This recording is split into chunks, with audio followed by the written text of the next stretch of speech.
Bonjour à tous, bienvenue pour l'essentiel de l'actualité de Haïti du mardi 7 juillet 2020 de Juno 7. Controverse autour de la publication du nouveau code pénal, l'exécutif prend acte. Publié le 24 juin 2020, le nouveau code pénal appelé à remplacer celui daté de 1835 pose problème.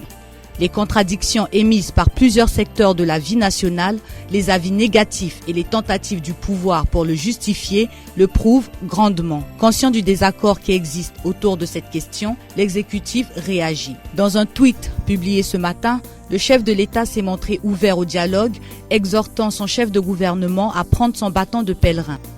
Jovenel Moïse et son homologue turc pour le renforcement des relations haïtiano-turques. Un pas important a été franchi ce dimanche 5 juillet 2020 dans la coopération haïtiano-turque.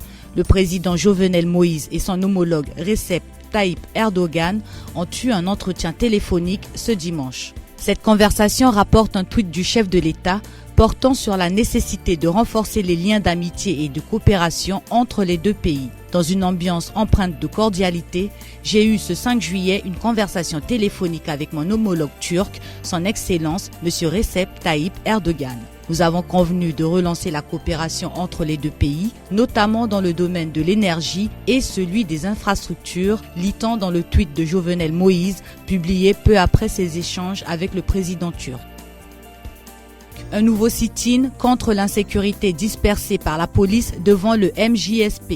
Des agents de l'UDMO ont une nouvelle fois dispersé un sit-in organisé par les Petro Challengers regroupés au sein de NUPAP Domi pour dénoncer l'insécurité et la banalisation du droit à la vie par les autorités en place. Une fois de plus, les protestataires ont été chassés devant les locaux du ministère de la Justice par des gaz lacrymogènes lancés en leur direction par des policiers. Par la suite, il s'en est suivi une vive tension quand les protestataires, pacifiques au début mais non contents de l'agissement des policiers, ont érigé des barricades de pneus enflammés à Carrefour, Tifou et l'avenue Lamartinière. Des tirs d'armes automatiques ont été entendus dans la zone.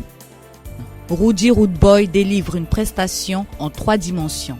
Des mises en scène savamment orchestrées, des musiciens chanteurs et choristes au top.